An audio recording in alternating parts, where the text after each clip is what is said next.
মই আজি এটা মানে ভিডিঅ' ক'ব ওলাইছোঁ। ভিডিঅ'টো অকণমান দীঘল হ'ব আৰু ভিডিঅ'টোৰ বিষয় হৈছে যুদ্ধ। যুদ্ধক লৈ আমি মানুহবিলাকে কিয় ইমান আৱেগিক? যুদ্ধ এখন হ'বলৈ হ'লে কি হয়? যুদ্ধখন হ'বলৈ গ'লে আমি ধৰক এতিয়া আমাৰ পাকিস্তান আৰু ভাৰতৰ ইতিমধ্যে এখন যুদ্ধ হৈ গ'ল। এই যুদ্ধখন হ'লে কি হয়?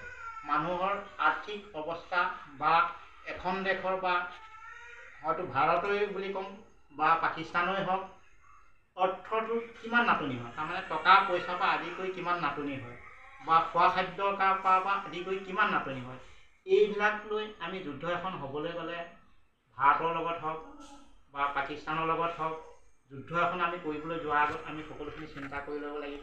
আৰু আমাৰ ইতিমধ্যে ভাৰত আৰু পাকিস্তানৰ মাজত সৰু সুৰাকৈ এখন যুদ্ধ হৈ গ'ল।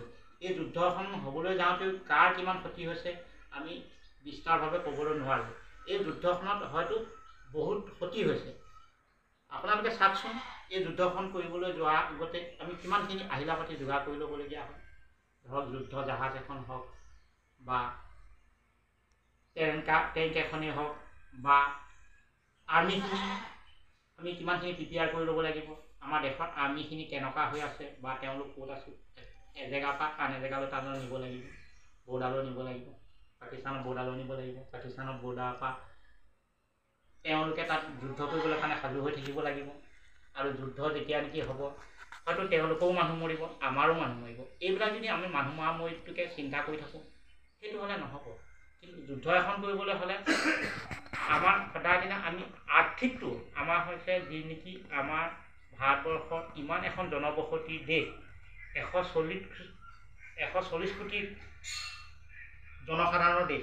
এই দেশখনত সচৰাচৰ যদি আমি যুদ্ধ কৰিবলৈ গ'লে আমাৰ জনসাধাৰণৰ হয়তো বহুত বিস্তৰ ক্ষতি হ'ব পাৰে। গতিকে আমি যুদ্ধ এখন কৰিব হ'লে সকলোৱে ভাবি চিন্তি কৰিব লাগিব। বা আমাৰ দেশৰ যিখিনি নেকি আমাৰ ডাঙৰ ডাঙৰ মানুহ আছে, অৰ্থাৎ প্ৰধানমন্ত্ৰী আছে বা বাকী আৰ্মি অফিচাৰবিলাক আছে বা তাত থাকিও কোনোবা অভিজ্ঞতা মানুহবিলাক আছে, তেওঁলোকে ভাবি চিন্তি কেনে পৰ্যায়ৰ যুদ্ধবিলাক কৰিলে কেনেকুৱা ধৰণৰ হ'ব, কি নহ'ব, এইবিলাক লৈ সকলোৱে আমি যে যুদ্ধখন হ'বলৈ গ'লে কেনেকৈ হ'ব, কি নহ'ব, সেইবিলাক চিন্তা কৰি ল'ব লাগিব। আৰু এই যুদ্ধখন আমি সচৰাচৰ নহ'লে ভাল, হ'লেহে বেয়া। কিয় নহ'লে ভাল? আমি যাতে ইখন দেশৰ লগত সিখন দেশত আজি যিটো নেকি হৈ আছে, ধৰক মই কথা এটা কৈ আছোঁ, খাদ্যবিলাকে এইখন দেশৰ পৰা আন এখন দেশলৈ অনা নিয়া কৰে। সেই খাদ্যবিলাকে এতিয়া এখন দেশৰ পৰা আন দেশলৈ আনিব নোৱাৰা হৈছে। তাৰ ফলত কি হ'ব? বস্তুবিলাকৰ দাম বাঢ়িব। তাৰ ফলত বস্তুবিলাকৰ দাম বাঢ়িলে কাৰ অসুবিধা হ'ব? সচৰাচৰ জনসাধাৰণৰ অসুবিধা হ'ব, আমাৰবিলাকৰ অসুবিধা হ'ব। মানে সৰু সৰু মানুহবিলাকৰ, যেনে যিবিলাকে নেকি সৰু সুৰা বা কাম কৰে, মধ্যবিত্তি মানুহবিলাক হওক বা সৰু শ্ৰেণীৰ মানুহবিলাক হওক, দুখীয়া মানুহবিলাক হওক, তেওঁলোকৰ ক্ষতি হয় বিশেষকৈ। তেওঁলোকে আজি হাজিৰা নকৰিলে খাবলৈ নাপাব বা কিবা এটা কৰ্ম নকৰিলে খাব নাপাব। যদি এখন যুদ্ধ হয়, যুদ্ধ হ'লে কি হ'ব? সেই হাজিৰা কৰিবলৈও যাব নোৱাৰিব পাৰে বা ক'ৰবাত কিবা এটা কৰ্ম কৰি আছে, সেই কৰ্মটোও কৰিব যাব নোৱাৰিব পাৰে। গতিকে এইবিলাক বহুত হ'ব পাৰে, অসুবিধা হ'ব পাৰে। সেই অসুবিধাবিলাক আমি চিন্তা কৰি ল'ব লাগিব যে যুদ্ধখন কৰিলেই নহ'ব। যুদ্ধখন কৰিবলৈ হ'লে মানুহে সকলোৱে চিন্তা কৰিহে কৰিব লাগিব। কাৰণ আমি বহুতখিনি আমাৰ দেশখনত কিন্তু যুদ্ধ কৰিবলৈ কাৰণে বহুত আহিলা পাতি আছে। এতিয়া নেকি কিমান যুদ্ধৰ মানে সা সৰঞ্জাম আছে, হেলিকপ্টাৰ আছে, উৰাজাহাজ আছে বা বোম বাৰুদ আছে, মই কওঁ ব্ৰহ্মাস্ত্ৰ আছে বা অগ্নি অস্ত্ৰ আছে। এনেকুৱা ধৰণৰ বহুত আহিলা পাতি আছে। আমাৰ ভাৰতবৰ্ষখনত এতিয়া নেকি আজি যুদ্ধ কৰিবলৈ হ'লে এখন দেশে আনখন দেশৰ লগত যুদ্ধ কৰিব, অনায়াসে জিকিব। কিন্তু জিকাৰ আগতো আমাৰ যিখিনি আহিলা পাতিখিনি খৰচ হ'ব, সেই খৰচখিনিতো আকৌ আমি পুনৰ বনাব লাগিব। সেইখিনি বনাবলৈ যাওঁতে আমাৰ আকৌ কিমান খৰচা হ'ব? গতিকে এখন যুদ্ধ কৰিবলৈ যাওঁতে আমি ভাবি চিন্তি কৰিব লাগিব।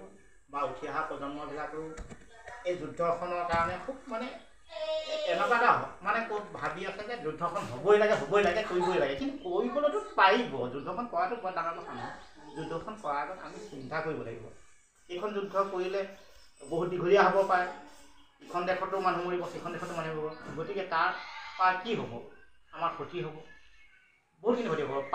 পানীও অসুবিধা হ'ব পাৰে যুদ্ধ এখন হ'লে, বা কাৰেণ্টৰ অসুবিধা হ'ব পাৰে বা কিবা কিবি যদি এখন যুদ্ধ যদি এখন দেশৰ ওপৰত এটা বোম মাৰি দিলে বা তেনেকুৱাকৈ যদি দুইখন দেশ পাৰমাণৱিক অস্ত্ৰ দেশ, পাকিস্তানো পাৰমাণৱিক অস্ত্ৰ দেশ, ভাৰতো হৈছে পাৰমাণৱিক অস্ত্ৰ দেশ, যদি কেনেবাকৈ পাৰমাণৱিক অস্ত্ৰ এই দুইখন দেশে যদি পাৰমাণৱিক অস্ত্ৰ ব্যৱহাৰ কৰি দিয়ে, তেতিয়াতো গোটেই দেশ দুইখনেই ধ্বংস হৈ যাব। গতিকে দেশ দুইখন ধ্বংস হোৱা মানে কি হ'ব? গোটেই মানুহবিলাক মৰিব আৰু গোটেই জীৱ জন্তু মৰিব, গছ গছনিৰ পৰা আদি কৰি পাৰমাণৱিক অস্ত্ৰ মাৰি দিলে গছ গছনিৰ পৰা আদি কৰি একো নোহোৱা হ'ব। গতিকে তেতিয়াহ'লে এই যুদ্ধখন আমি ভাবোঁ এনেকৈ নহয়, মীমাংসা আলাপ আলোচনাৰ মাজেদিহে যাব লাগে, যাতে যুদ্ধখন নোহোৱাটো মোৰ বাবে অতি ভাল বুলি মই ভাবোঁ। আৰু আপোনালোকেও কি বুলি ভাবে আমাক কমেণ্টত জনাব। মই ভাবোঁ যে যুদ্ধখন বিশেষকৈ নহ'লে ভাল। আপোনালোকে বিবেচনা কৰি চাবচোন আৰু জনাব।